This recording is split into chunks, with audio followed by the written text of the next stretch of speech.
Sillej shumë keq me bashkëshorten e tij. Çdo ditë zënka, çdo ditë grindje, llafe, sherre, madje arriti çështja saqë ushtronte ndaj saj dhunë.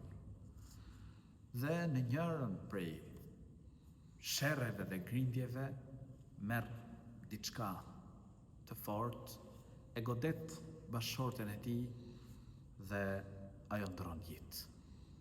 Qëllimi i tij nuk ishte me e godit, pra deri në atë gjendje, por ajo ndroi jetë. Më pas nuk po dinte çka të bonte, çka të vepronte. Dhe i shkon në mendje, ishte njohur një shok, që mendoi tha, ky me të vërtet mund të ndihmojnë, dal nga kjo situatë.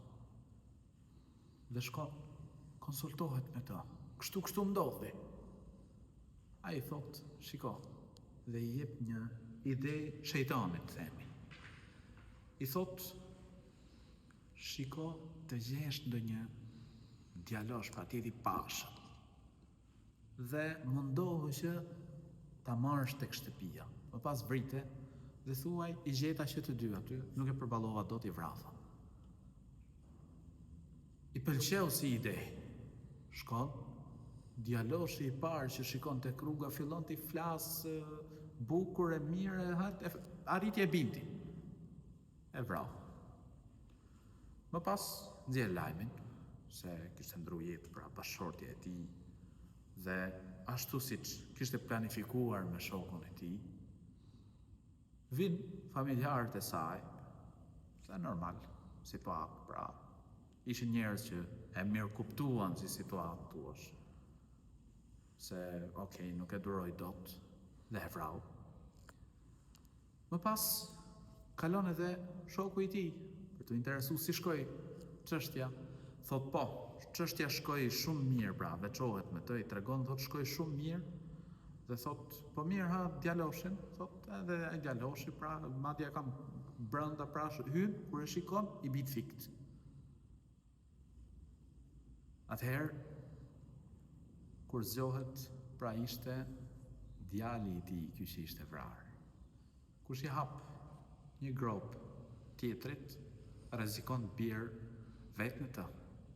Dhe kuptohet për një ajetin Kur'an, wala yahiqu al-makru sayyi, pra thot Allahu i lartësuar, dhe kurthi ose dredhia nuk e godet, pra të kuptohet për ajetin, vetëm se personin që e bën ato.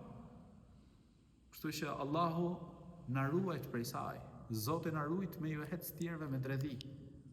Patjetër që veprimi i këtij personi është i shëmtuar, është i dënuar fetarisht.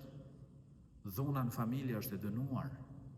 Dhe profeti sallallahu alaihi wasallam na porosit hadithet e tij, porositë e tij, pra që më sjell mirë me bashkëshortet. Patjetër që Allahu i lartësuar na porosit në Kur'an me çu jetë mirë me to. Dhe nuk është cilësi e besimtarit pra me ushtru dhunë ndaj familjes tij.